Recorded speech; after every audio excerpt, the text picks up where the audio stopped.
Okay, so in the last class, I asked you, what questions do you still have about Anthem? And I took the questions that you put in here and I made them into a Google Doc. So I put them here and I answered them. So this document is in your announcements. It's linked. And I wanted to go over some of these. So where does this story take place? So this story takes place in a previously civilized country. They had subways, trains, like they seem to be like we are now. So when I said civilized, maybe like Great Britain, the US, or Russia. But it's after this big war that happened, and now the society has tried to completely restructure everything to become this utopia and this grand society. But in the process, they've turned into a dystopia.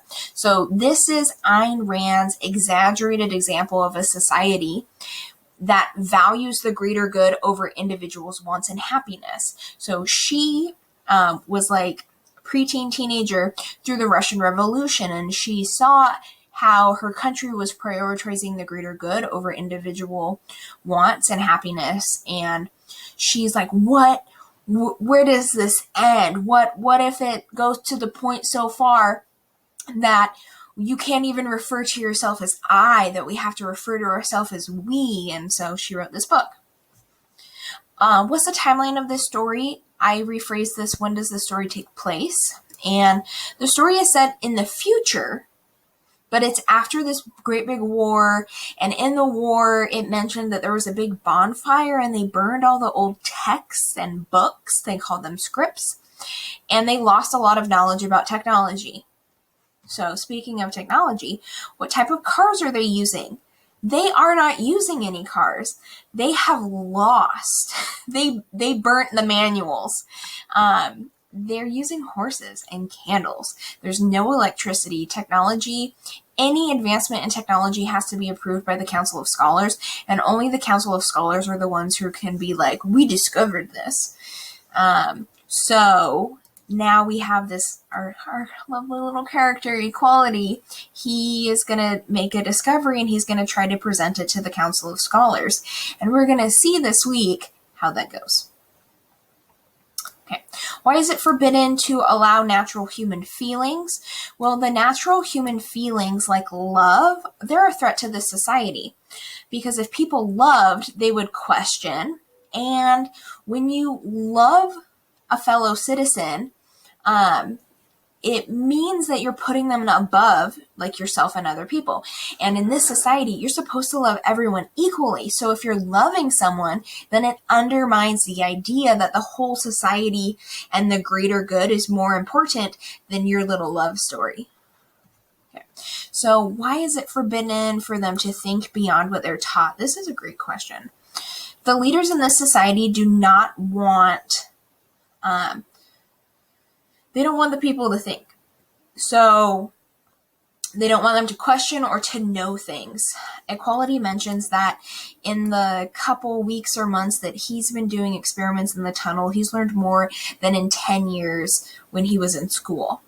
And so this quest for answers and this natural curiosity that people have is the foundation for knowledge. And if people knew that they were living without freedom and freedom fully to express themselves, they would end up fighting. So if you, as you go into history classes, whenever there is a revolution of some kind, one of the first people to be targeted are the political leaders and then educational leaders. So like professors and teachers are often imprisoned, or like, what happened to this person? Oh, they just disappeared, because they help educate society, and it is easier to control and manipulate stupid people. I don't know. That's not the like PC way of saying it. So why can't they love people? Like, again, love would make people special, and they're all supposed to be equal. So we can't love people because then we want to be equal. So this society has a lot of thinking of absolutes. What are they hiding? I assume that the they you're referring to is the councils, and we don't know yet. So we don't know. What we do know is that there are words in the society and that there's technology that has been lost since this great big bonfire. I'd kind of toss that question back to you and say, what do you think they're hiding? Why do we have all of these different councils?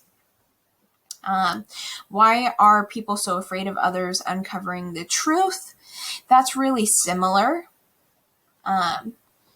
And I guess what I would say is what truth? So what is the truth that equality is finding? So I'm going to, again, toss that one back to you. What are the roles of women in this society? We have seen women's roles discussed 3 times. We know that the farmers with that Liberty, they're women. We know that women are selected once they're 18 to go to this palace of mating once a year. And then we saw that there was a woman who was sitting on the Council of Vocations when equality was assigned to a street sweeper.